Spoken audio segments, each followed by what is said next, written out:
는 단정하고 명령하는 이 폭력적 커뮤니케이션, 이 비효과적인 커뮤니케이션을 비폭력적 커뮤니케이션, 효과적인 커뮤니케이션으로 바꿔보자라고 하는 건데요. 이 방법은 이 네 포스텝으로 하는데요.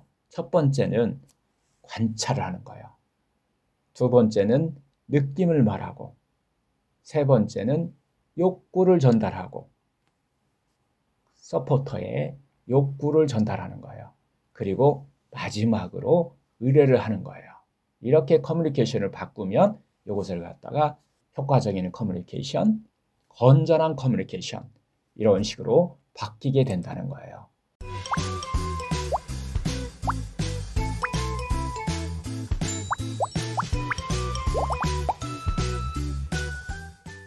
예, 잘 쉬고 오셨는지요? 이제 이어가지고 진짜 좋은 서포터가 되는 이 방법을 계속 한번 이야기하고 있는데요. 네 번째입니다. 서포터가 봤을 때 이 환자가 어떤 병이나 삶에 살아가는 데 있어서 어떤 좋지 않은 일을 하고 있을 때 그럴 때 어떻게 커뮤니케이션을 하면은 좋은지 요거가 이제 네 번째 토픽인데요. 서포터가 봤는데 환자가 좋지 않은 일을 계속 하고 있어요. 건강에 좋지 않은 일들을. 그때 어떻게 해야 되는지 요 문제인데요. 자꾸 마음에 걸려요. 서포터가. 환자가 좋지 않은 일을 하면, 건강에 좋지 않은 일을 하면 그럴 때 이 서포터가 마음의 여유가 없어지는 경우가 많아요. 예를 들어서 이 생명이나 건강에는 크게 관련된 일은 뭐 아니지만은 치료 어떤 방침이라든가 운동을 뭐 전혀 하고 있지 않다던가 너무너무 많은 일을 환자가 하고 있다든가 뭐 이런 일이 일어났을 때 그럴 때 어떻게 커뮤니케이션을 해야 그분이 이걸 좀 변화를 좀 줄 수 있는지 요게 이제 네 번째 주제인데요. 하여튼 보통은 마음의 여유가 없어져 가지고서 상대방이 금방 이렇게 보이는 변화를 일으키기를 이 서포터가 바래요. 그러다 보니까 상대방을 컨트롤하려고 하는 듯한 말을 사용하게 되고 때로는 서포터가 막 초조해하거나 막 명령하거나 분노해가지고서 그런 커뮤니케이션을 갖다가 환자하고 하고 있다는 거예요. 이것은 처음에는 불안에서 시작하는 거예요. 불안을 커뮤니케이션 한다. 아니면 초조함으로 커뮤니케이션 한다든가 라고 하는 건데요. 예를 들어서 우리가 한번 예를 들어보면 제가 본 환자 중에 한 분인데 그 엄마가 유방암이었어요. 엄마가 유방암을 앓고 있는데 딸이 볼 때 이 엄마가 너무 말도 안 되는 군것질을 하고 있는 거예요. 엄마가 달고나 커피도 너무 좋아하시고 케이크도 좋아하시고 초콜릿도 좋아하시고 과자, 아이스크림 등 이런 달달한 군것질을 갖다가 너무 좋아하시는 거예요. TV를 보시면서 이 습관적으로 드시는 거였어요. 그래서 이 딸이 너무 화가 나서 엄마한테 그런 거 먹고 있냐고. 응? 아니 이런 것을 먹고 있어? 엄마 그만 먹어. 심하면은 엄마 그러다 죽어.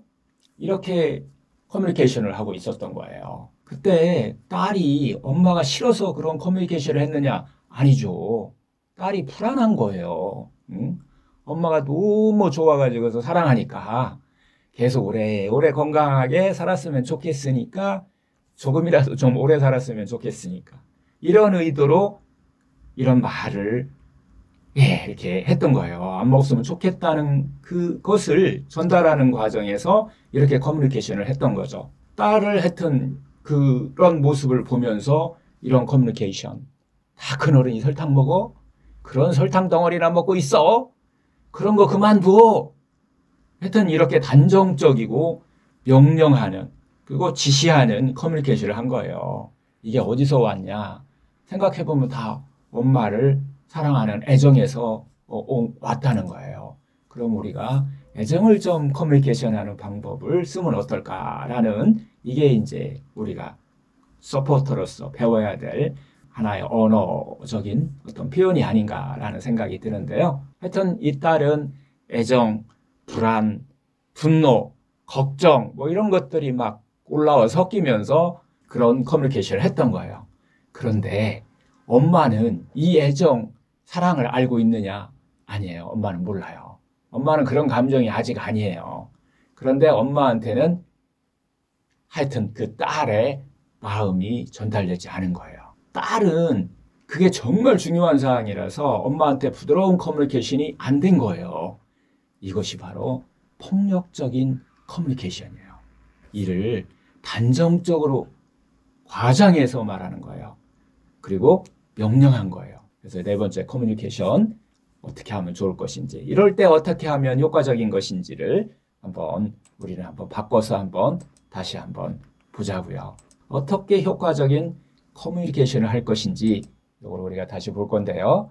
하여튼 이 커뮤니케이션을 효과적으로 하는 방법에 대해서는 상당히 많은 심리학자들, 의학자들이 얘기를 해서 그걸로 오는 어떤 긴장이나 서로의 어떤 분노 이런 것들을 좀 해결하는 방법이기도 한데요. 이 로젠버그라고 하는 분이 있어요. 이분은 임상심리학자신데요. 이분이 이야기한 이 폭력적인 커뮤니케이션을 비폭력적인 커뮤니케이션으로 바꿉시다라는 제안이 있는데요.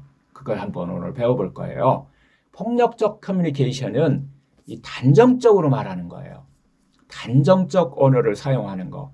상대방한테 지시하거나 명령하거나, 즉 투스텝이에요. 단정하고 명령한다. 이렇게 얘기했을 때 기분 좋게 반응하는 사람은 지구상에는 없어요. 그리고 사람뿐만 아니라 동물도 없어요. 하여튼 로젠버그는 단정하고 명령하는 이 폭력적 커뮤니케이션, 이 비효과적인 커뮤니케이션을 비폭력적 커뮤니케이션, 효과적인 커뮤니케이션으로 바꿔보자라고 하는 건데요. 이 방법은 이 네 4스텝으로 하는데요. 첫 번째는 관찰을 하는 거예요. 두 번째는 느낌을 말하고, 세 번째는 욕구를 전달하고, 서포터의 욕구를 전달하는 거예요. 그리고 마지막으로 의뢰를 하는 거예요.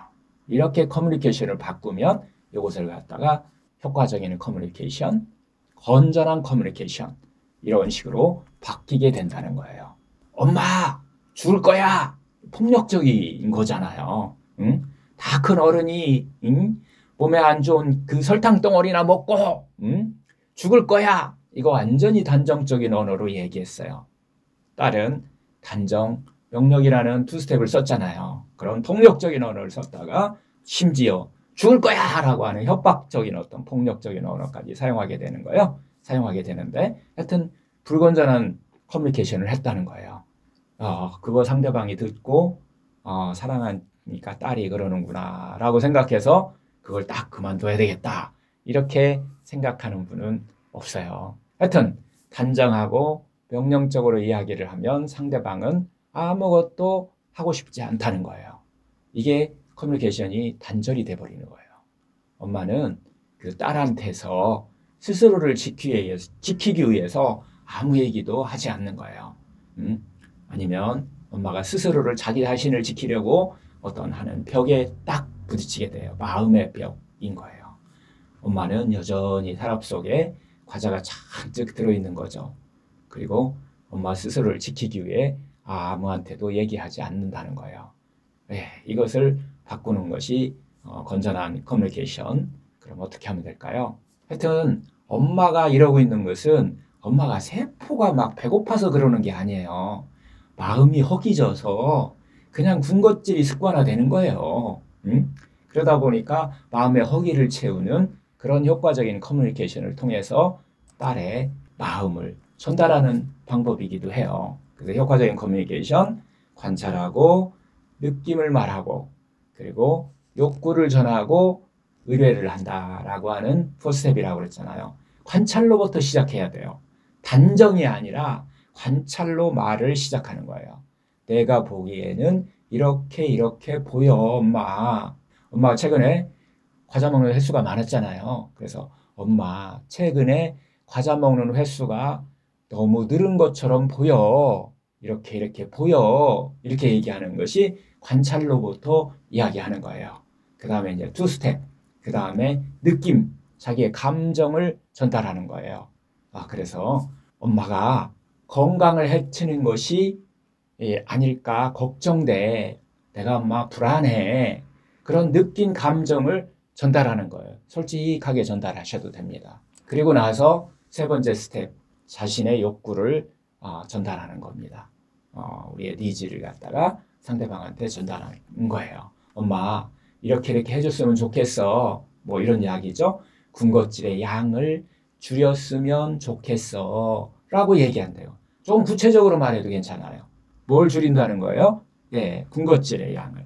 그 먹는 그 달달한 이런 사탕 같은 군것질을 먹는 것들을 좀 줄였으면 좋겠어. 라고 하는 서포트의 니즈를 전달하는 거예요.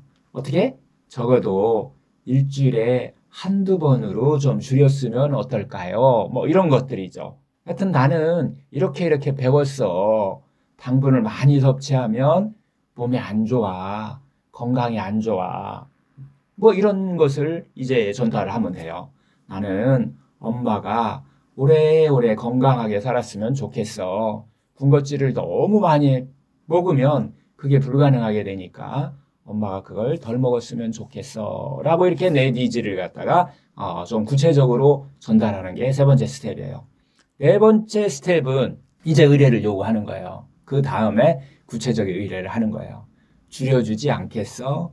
일주일에 한 번으로 좀 줄여줬으면 좋겠어? 뭐 이렇게 뭐 해주지 않겠어?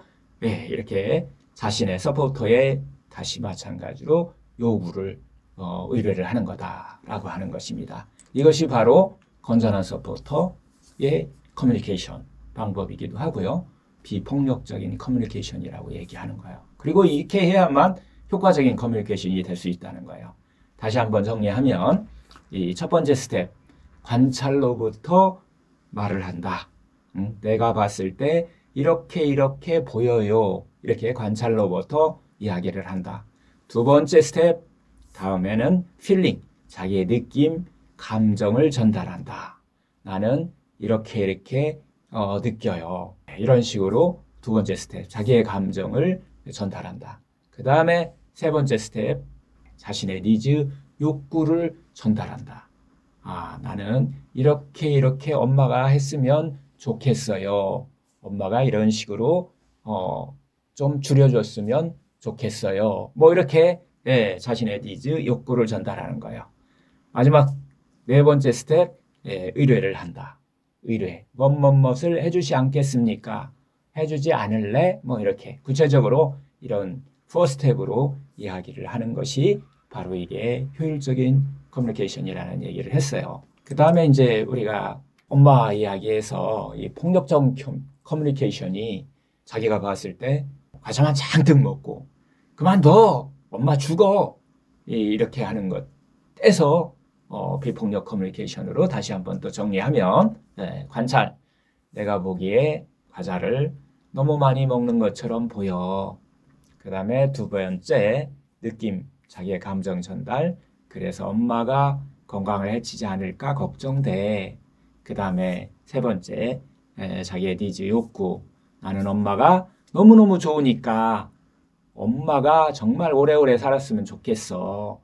그래야 내가 엄마하고 오랫동안 좋게 살 수 있으니까 엄마가 그렇게 하면 나는 불안해. 뭐 이렇게 구체적으로 이야기를 한다고 그랬죠. 의뢰, 과자를 일주일에 한 번 정도로 줄여주면 좋겠는데 어떨까? 뭐 이렇게 얘기하는 것이 비폭력적인 언어다. 효과적인 커뮤니케이션이다. 이렇게 반복해서 제가 다시 중요하기 때문에 이야기를 또 얘기를 하는 겁니다. 관찰, 느낌, 니즈, 의뢰, 이렇게. 이건 듣기가 좋죠. 아무래도. 그래서 내가 서포터가 원하는 것도 전달할 수 있는 거예요. 이렇게 비폭력적인 언어, 효율적인 서포터를 하게 되면은 이것은 바로 설득이 아니라 서로 나눔의 자세로 취해야 된다는 거예요. 누군가를 설득한다는 것은 이건 쉬운 일이 아니라는 거예요. 특히 아프신 분, 특히 암에 걸리신 분들을 뭐 어떻게 설득해서 뭔가를 막 한다. 이것은 설득된 것 같지만은 그게 쉽지가 않다는 거예요. 서포터가 원하는 대로 쉽지가 않다는 거예요. 여러분들 아마 가족이 암이나 이렇게 큰 질병을 앓는 분들이 이렇게 보면 어떤 분은 설득된 것 같이 이렇게 잘 이게 서포터에 막 그거에 따르는 것이지만은 단장하고 명령해서 따르는 것 같지만은 그것은 긴장, 참고 있는 거예요. 그래서 병을 치료하는 게 아니라 병을 점점 더 악화하게 만드는 이런 또 원인이 될 수 있다. 릴렉스 해야 되는데 딸의 정성에 그냥 따라오는 이런 것들을 우리가 임상에서도 많이 볼 수 있는데요. 하여튼 이렇게 중요한 것은 설득하는 것이 아니고 나눔의 자세, 이해하는 이런 자세가 아닐까 이렇게 생각이 들고요. 만약 그렇게 됐을 때 엄마는 그렇게 얘기할 수 있을 거예요. 이렇게 얘기할지도 몰라요. 그렇게 생각했어? 내가 그렇게 보였어? 이렇게 요구하는 거야? 라고 이렇게 하면서 자연스럽게 바꿔갈 수 있는 이런 힘이 릴렉스할 때 나오는 것이지 참았을 때 나오는 것이 아니다라고 하는 것을 이 프로그램에서 이야기하는 거예요. 두 번째 우리가 이제 결론적으로 또 이야기하면 이 커뮤니케이션이 목적이라고 하는 것은 상대방을 컨트롤하는 것이 아니다. 다시 한번 이야기하지만 서로 이해하는 것이다 라는 얘기를 하고 있는 거예요. 그래서 서로 이해한다는 부분, 이 부분에서 치유가 있어요. 릴렉스가 나오고 소통하는 곳에서 릴렉스가 나오지 이 소통이 단절되고 명령하고 막 설득하려고 하는 곳에서는 설득당하는 것 같지만 그 안에서는 긴장이 만들어지고 참는다라고 하는 것이 장에서 전달해주고 있는 커뮤니케이션의 효율적인 커뮤니케이션에 여러분들이 꼭 알고 가야 될 내용이지 아닌가 싶습니다. 하여튼 효과적인 커뮤니케이션은 우리는 이왕 하는 거 그렇게 하자는 거예요. 이것은 바로 이게 바로 자기의 애정이나 어떤 배려라고 할까요? 이런 것들을 전달하는 커뮤니케이션을 하는 거예요. 이 건전한 커뮤니케이션이 이렇게 될 수 있도록 하자고 하는 것이 이 네 번째 토픽이었고요. 그 다음에 이제 이번에는 이렇게 이제 좋은 서포터가 하는 역할들을 쭉 한번 이야기 한번 해봤고요. 이번에는 서포터와 커뮤니케이션을 하는데 정말 해로운 서포터를 하는 경우가 있어요. 해로운 서포터. 그 해로운 서포터의 첫 번째는 진짜 해로운 서포터예요. 이렇게 하는 것은 좋지 않은 서포터인데 비판적인 커뮤니케이션을 하는 거예요. 이 첫 번째가 해로운 서포터의 첫 번째는 비판적인 커뮤니케이션을 한다는 거예요. 대부분의 서포터가 이 환자한테 느끼는 감정이기도 해요. 그럴 때 우리는 자꾸 비판적인 커뮤니케이션을 하게 되는데요. 서포터가 환자한테 어떤 걸 느낄 때 본인이 비판적인 커뮤니케이션을 하는지를 알아차리셔야 된다는 거예요. 첫 번째 이 비판적인 커뮤니케이션이 되는 경우는 서포터가 봤을 때 이 두 가지 문제 때문이에요. 서포터가 이렇게 보니까 환자가 정말 건강에 좋은 일을 해야 되는데 건강에 좋지 않은 일을 하고 있을 때예요.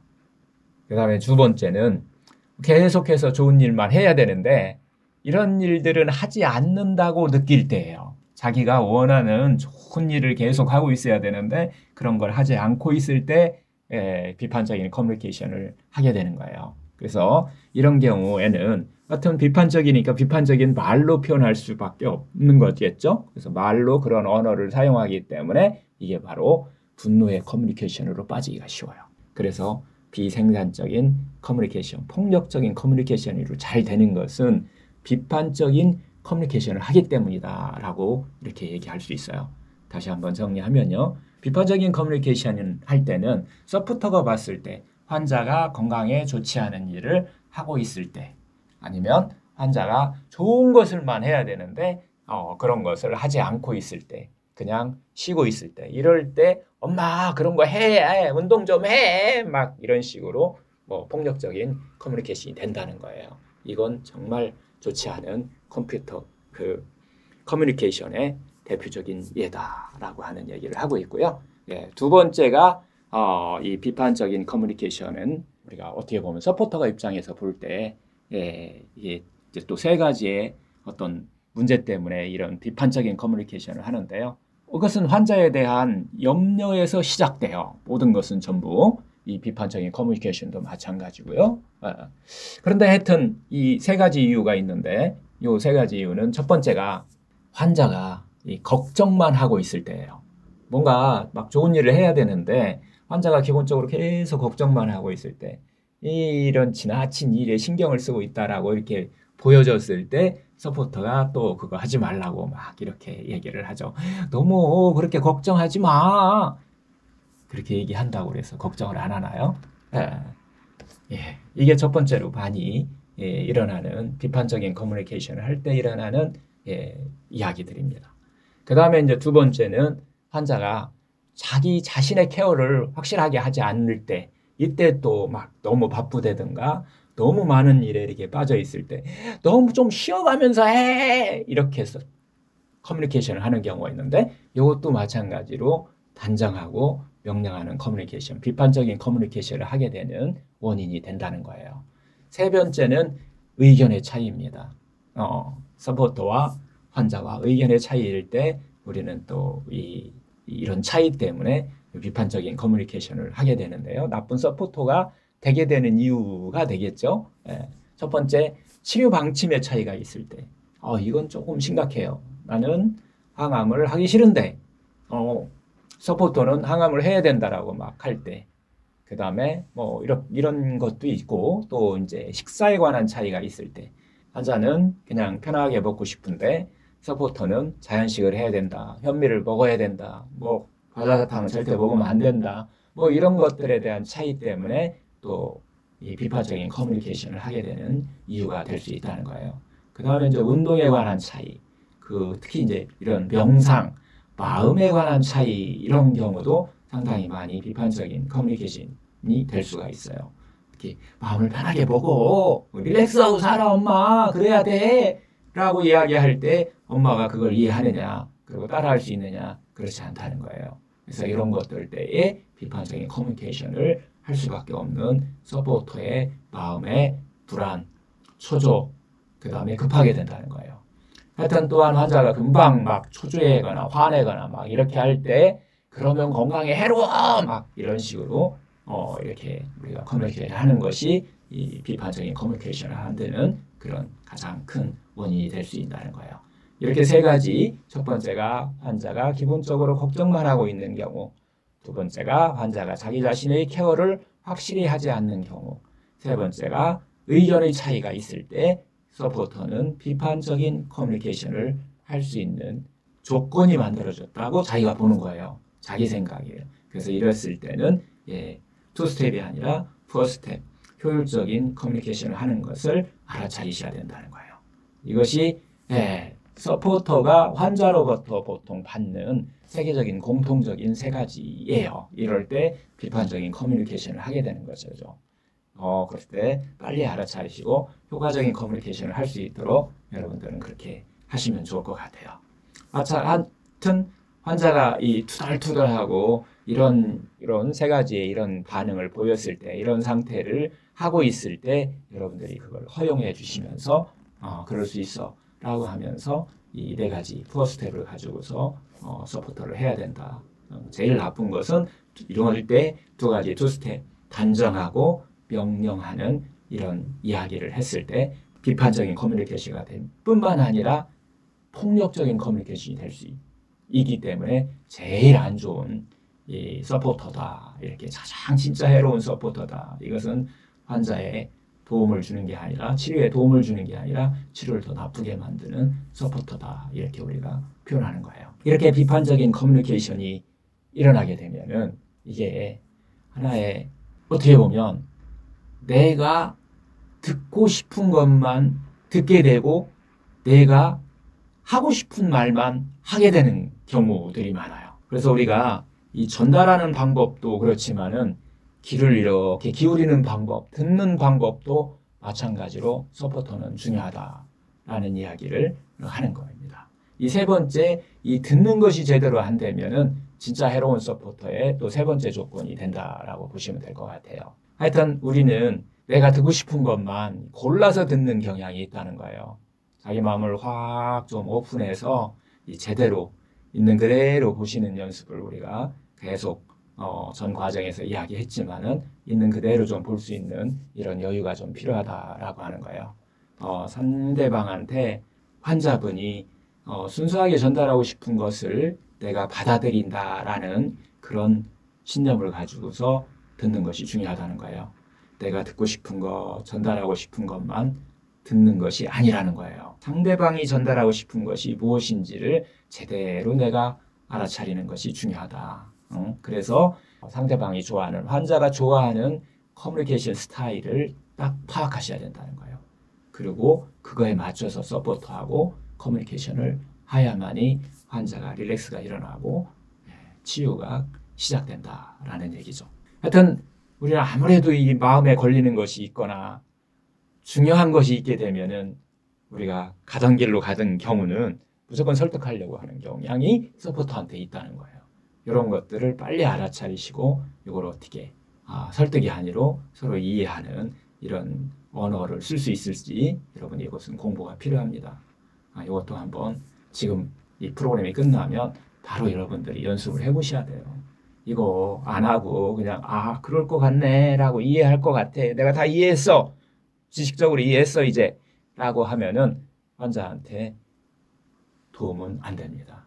바로 한번 실천해 보시고 계속 반복해서 연습하시면 차츰차츰 익숙해지면서 환자가 편안해지고 그럼으로 인해서 릴렉스하는 것을 아마 볼 수 있지 않을까. 그리고 치유의 효과가 나타나는 것까지도 변화하는 것까지도 여러분이 직접 좀 볼 수가 있을 거예요. 하여튼 그 상대방을 설득하려고 하는 자세를 내가 내려놓는다라고 하는 것이 중요합니다. 이 설득이라는 것은 상대방의 니즈가 필요성을 상대방이 느낄 때 이게 설득이 가능해요. 나의 니즈와 상대방의 니즈가 필요성이 같을 때 이게 이때만 가능하지 상대방이 그런 니즈가 없을 때 내가 설득을 막 한다라고 해서 설득을 본인이 봤을 때는 설득된 것 같지만 실제적으로는 설득된 것이 아니고 상대방은 참고 있는 것이다 라고 이렇게 이해를 하셔도 될 것 같아요. 자, 그래서 설득한다는 것이 아니라 서로 상의한다, 쉐어한다 라는 뜻이에요.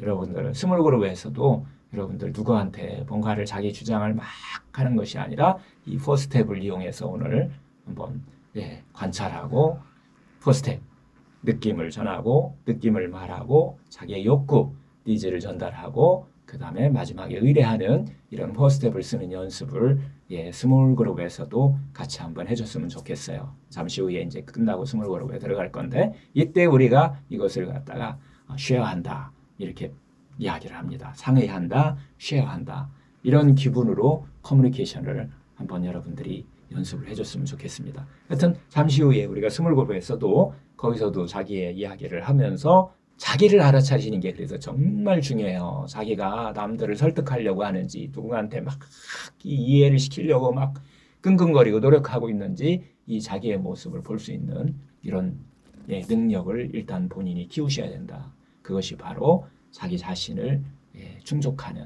충전하는 그런 일이다라고 하는 것을 우리가 한번 또 깨달아 보면서 그렇게 한번 전달해 보시면 좋을 것 같아요. 뭐 예를 들면 나는 뭐 이렇게 생각해. 당신은 좀 어때? 이렇게 쉐어하는 자세죠. 상의하는 자세죠. 그렇구나. 나하고는 다르다. 괜찮아요. 달라도 괜찮아요. 달라도 괜찮아요. 이런 수용하는 마음, 이런 것들이 필요하다는 거예요. 나하고 다르면 그걸 설득해서 또 바꿔주려고 그러고 너는 틀렸으니까 나가 설득하는 게 맞는 거야 라고 들어가면은 그게 이제 폭력적인 언어가 되는 것이다 라고 하는 거예요. 자, 반복할게요. 상대방의 제대로 듣고 싶은 형태로 커뮤니케이션 하고 있는지를 한번 알아차려 보시라는 거예요.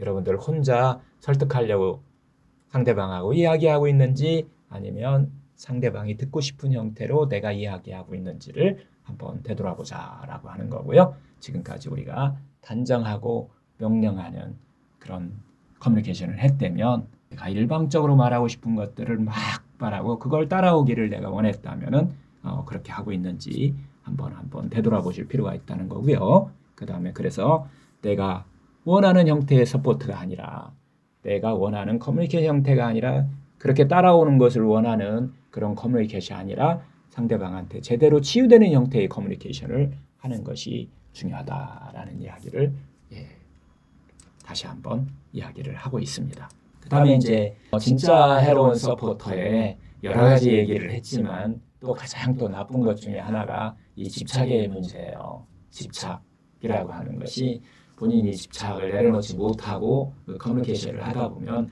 이 집착이 이 환자한테 전달이 돼서 환자를 긴장시키는 이런 일들이 벌어지는데요. 어떤 것들이냐면 대체 큰 것들로 보면은 대체적으로 이거예요. 결과에 대한 집착의 문제예요. 결과에 대해서 커뮤니케이션을 할 때 결과에 대해서 집착을 하고 있으면 서포터가 집착을 하고 있으면 그때 바로 비판적인 커뮤니케이션이 되고 해로운 커뮤니케이션이 된다는 거예요. 집착의 문제. 하여튼 건강으로 가는 데 있어서 이 집착은 우리 몸에 긴장을 만들고 긴장은 우리의 힘을 이렇게 소모하게 만드는 이런 역할을 합니다. 암하고 싸워야 되는데 병하고 싸워야 될 이 몸 안에서 이 면역력이나 자연 치유력을 이 집착하고 싸우면서 소모하고 있다는 거예요. 하여튼 이 집착은 어떻게 나오느냐면 건강해지지 않으면 다 끝이야. 이렇게 하지 않으면 안 돼. 라고 하는 이런 표현인데요. 이게 생각하면 생각할수록 압박이 오는 거예요. 압박이 나타나는 거예요. 자기 자신도 또 서포터하고 있는 상대방도 이 압박을 준다는 거예요. 어쨌거나 건강해져야 된다고 하는 그런 결과에 대한 집착 때문에 그런 거예요. 그러므로 이 집착을 손에서 놓고 그것을 내려놓는 연습을 하셔야 돼요. 집착을 내려놓는 연습을 여러분들이 충분히 되지 않으면 좋은 서포터가 되기가 힘들어요. 지금까지 우리가 1강부터 쭉 배워왔잖아요. 희망을 가지고 믿음을 갖고 7가지 건전한 신념을 우리가 키우고 요거 전체가 다 어떻게 보면 집착을 내려놓는 연습이었던 거예요. 죽음에 대해서 또 건전한 신념 요거 집착을 내려놓는 가장 좋은 연습이었던 거죠. 이 집착을 손에 내려놓고 커뮤니케이션을 해줬을 때 환자가 릴렉스한 편안함을 느낀다는 거예요. 압박이 아니라 편안함을 느끼게 된다는 거죠. 하여튼 이 집착을 우리가 내려놓고 여러분들이 내려놓으면 서포터도 마찬가지 내려놓게 되고 바로 케어로 치유하는 이런 힘으로 에너지를 집중할 수 있다는 것이죠. 집착 속에는 이 불안이나 두려움 같은 이 부정적인 감정들이 숨어 있는 경우가 많다는 거예요.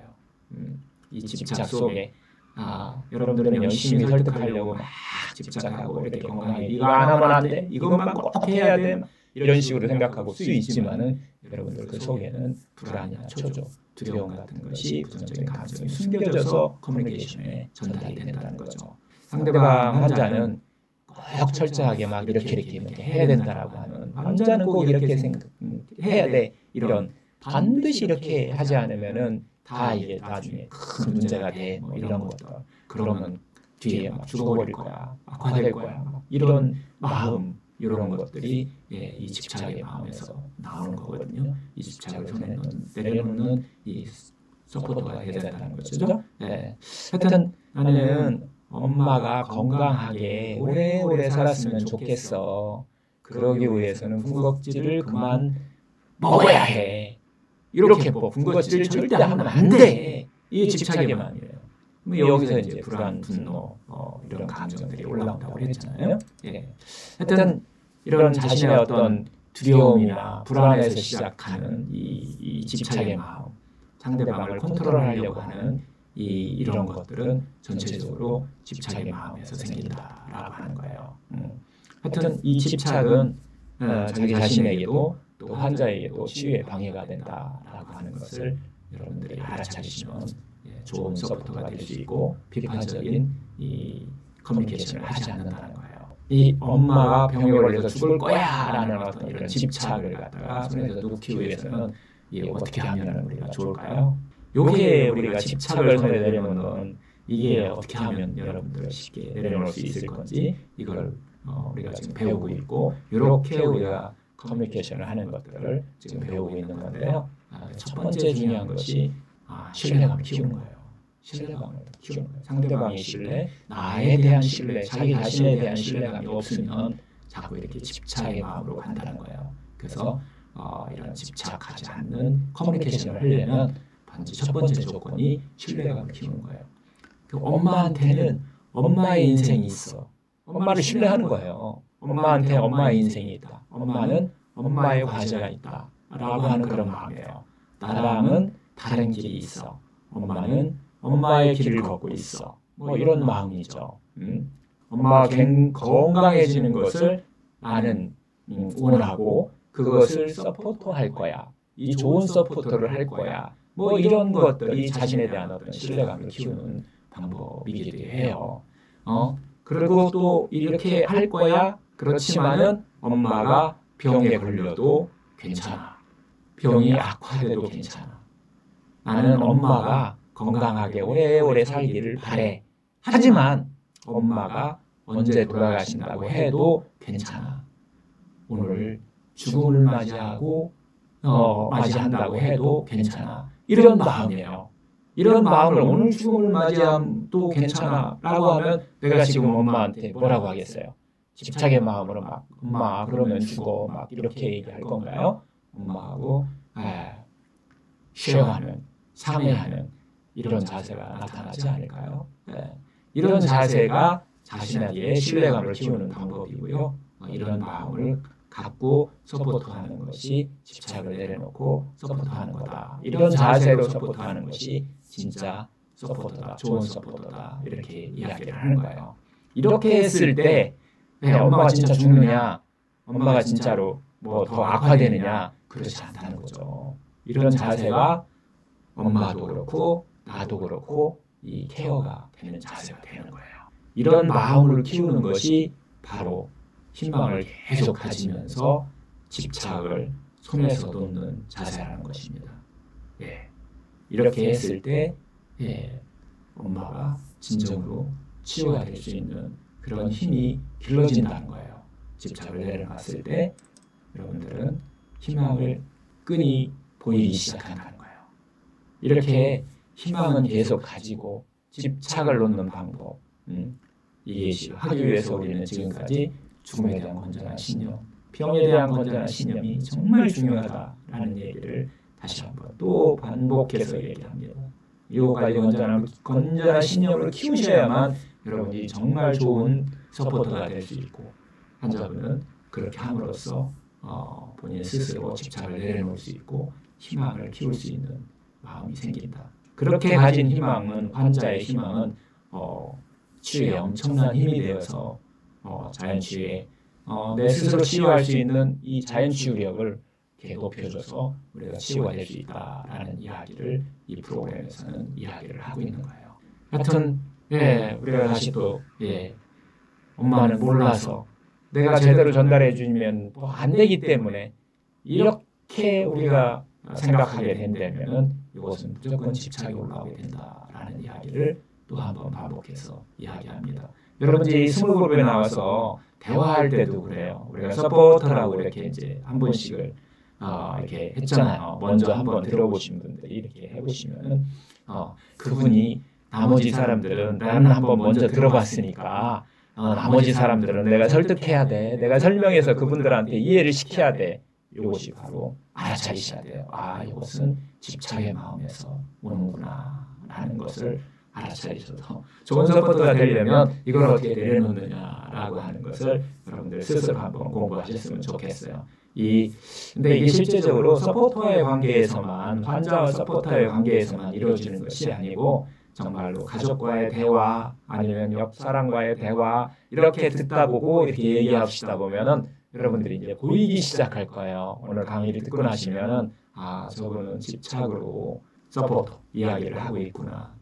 저분은 말을 들으니까 나도 같이 편안함을 느끼면서 릴렉스함을 느끼게 하시는 분들의 어떤 특징을 여러분들이 보시면은 집착이라고 하는 것이 들어있느냐 아니면 내려놨느냐에 따라서 여러분들이 얼마나 릴렉스하는지 이게 또 느끼기도 하세요.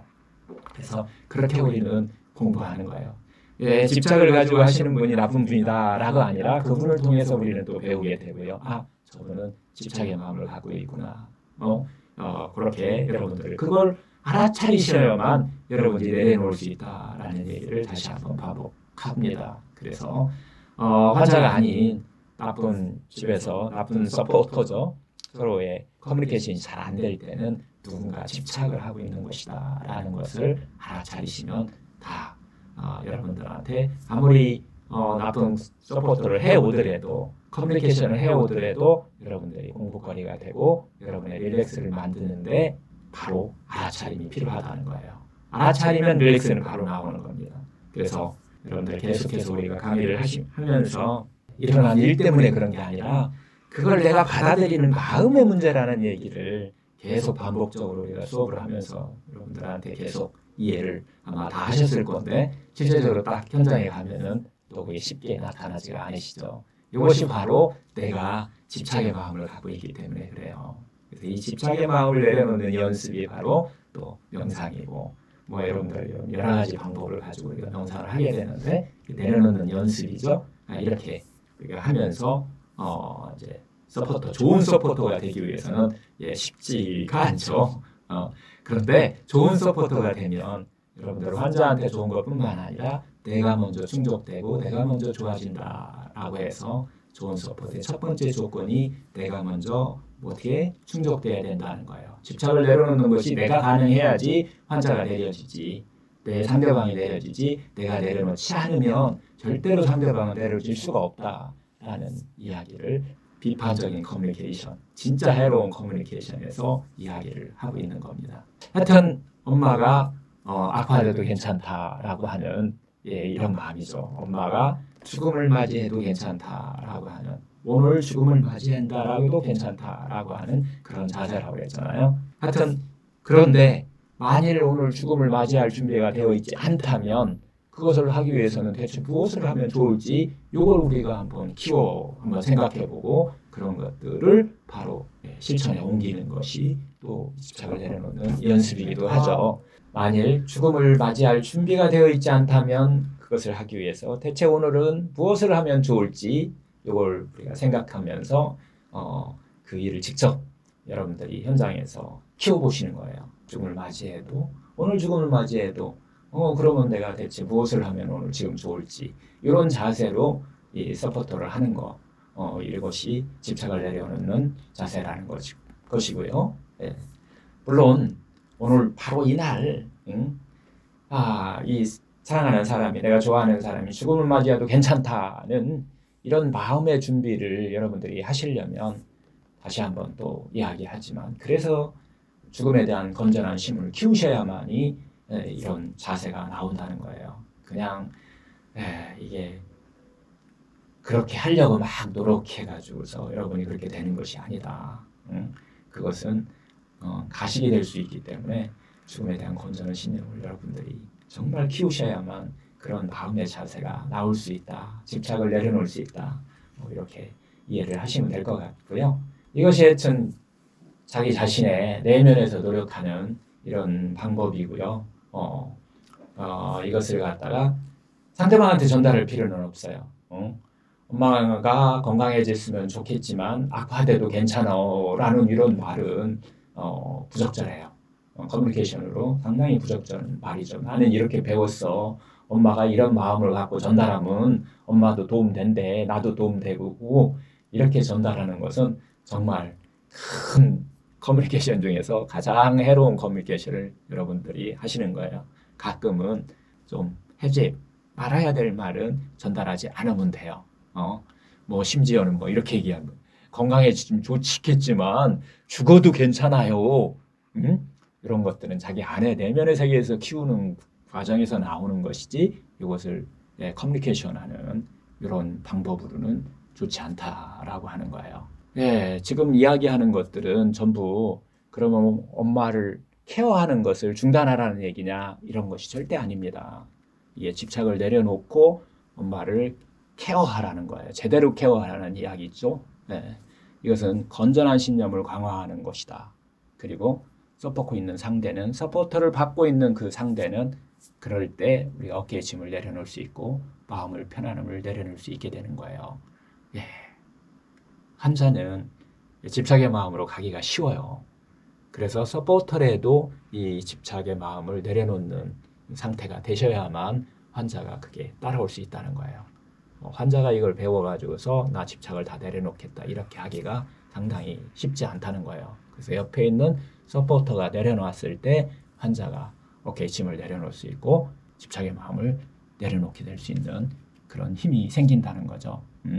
하여튼 집착을 내려놓기 위해서는 정말 신뢰감을 키우는 것이 중요하다. 이것이 쉽지만은 어려운 과제이기도 하다는 것이죠. 이 반복해서 또 이야기하지만 희망을 계속 가지고 집착을 손에서 놓는다는 자세, 이 자세가 중요하다라는 말씀을 계속 사이먼 선생님은 전달하고 있는 거예요. 하여튼 서포터가 희망을 가지고 집착을 이렇게 놓게 되면 환자가 너무 편해졌다. 이런 느낌이 올 거예요. 어떤 자세라고 그랬죠? 물론 엄마를 못 보면 너무 슬프겠지만 삶의 선배로서 먼저 가는 거지 뭐. 뭐 이런 자세 다 괜찮아. 라는 서포터 쪽이 이런 마음으로 대해주게 되면은 서포터 받는 환자분도 편안해지고 안심이 된다는 거예요. 병도 죽음도 내가 잘 살았구나. 괜찮구나 하는 릴렉스가 나오면서 이 자유를 얻게 된다는 거예요. 이것이 바로 큰 치유로 가는 첫 번째 길이다라는 얘기를 우리가 하고 있는 거죠. 이렇게 됐을 때 우리가 사용하고 있는 여러 가지 항암, 방사선, 수술 이런 치료들이 제대로 원하는 대로 효과가 나타나지 않을까 이런 생각을 합니다. 릴렉스 했을 때 이런 효과가 나타나게 되겠죠.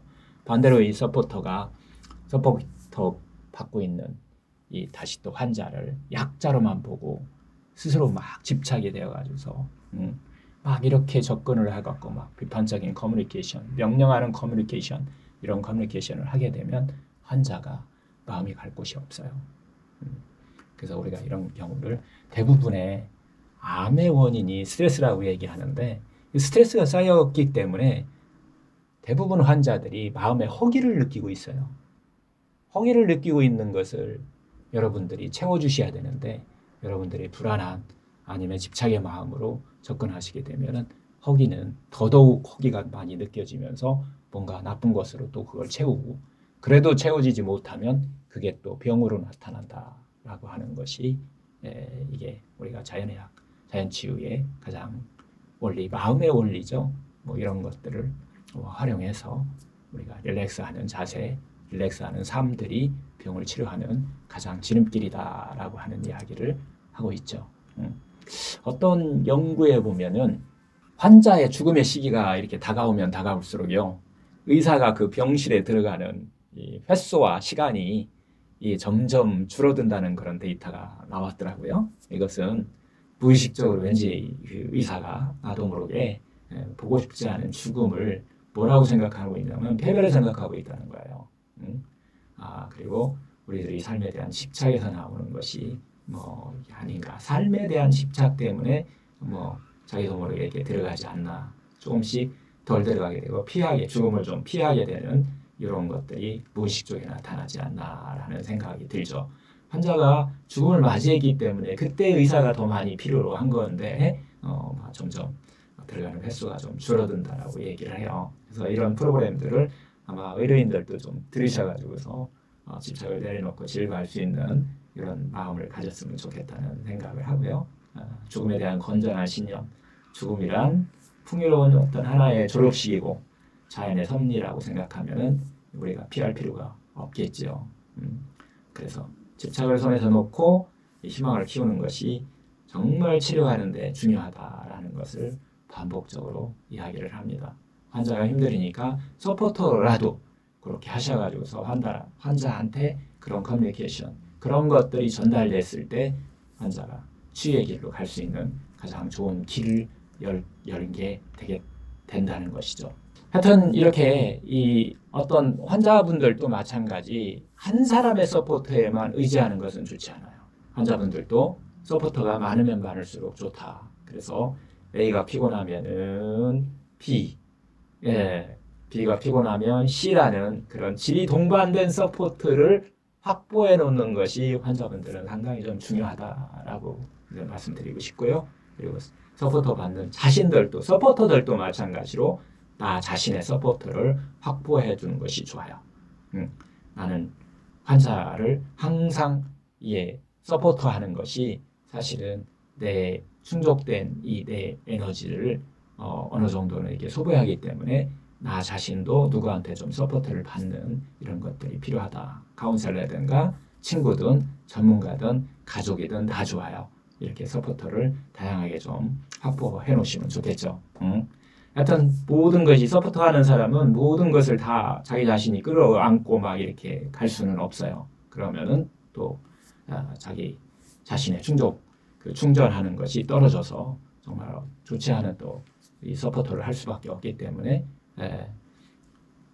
나의 또 서포터를 하나 구하시면 좋다라는 이야기를 전달해 드리고요. 스스로 충전할 수 있는 상대방 또 하고 혹은 놀이 같은 것도 괜찮아요.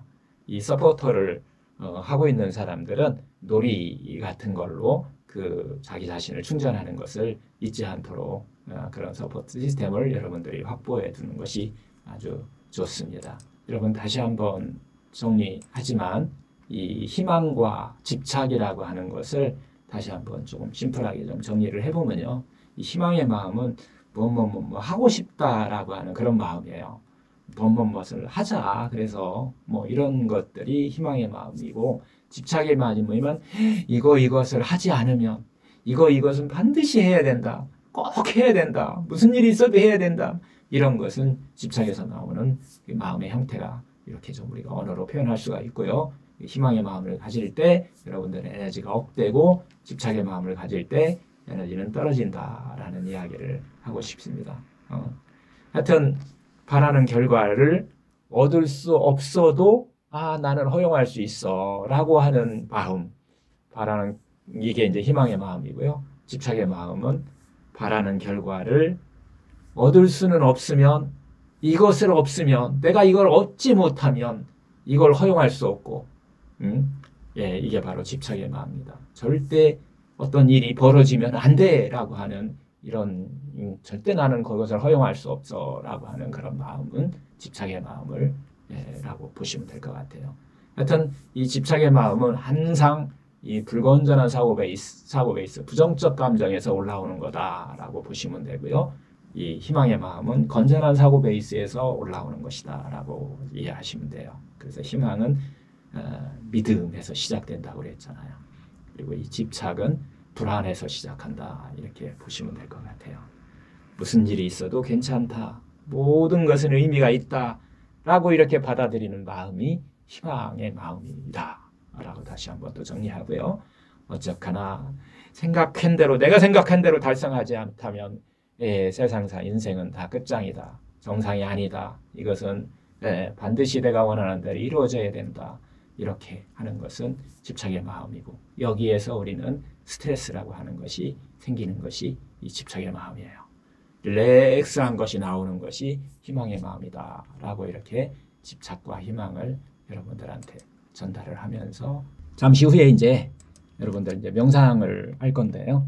오늘 명상으로 오늘 강의를 이제 전체적인 마무리를 할 거고요. 이 강의가 끝나고 나면 여러분들이 이제 스몰 그룹에 가셔서 오늘 이야기했던 전체 내용을 가지고 여러분들이 2스텝이 아니라 4스텝 이야기하는 이것을 한번 바로 지금부터 한번 연습해 보시고 그렇게 여러분들 가족과 서로 대화할 때도 활용하시고 여러분들이 많이 환자를 서포트하고 계신다면 이분들한테도 반드시 이런 릴렉스하는 이 커뮤니케이션을 하시기를 바라면서 오늘 전체 내용을 정리하도록 하겠습니다.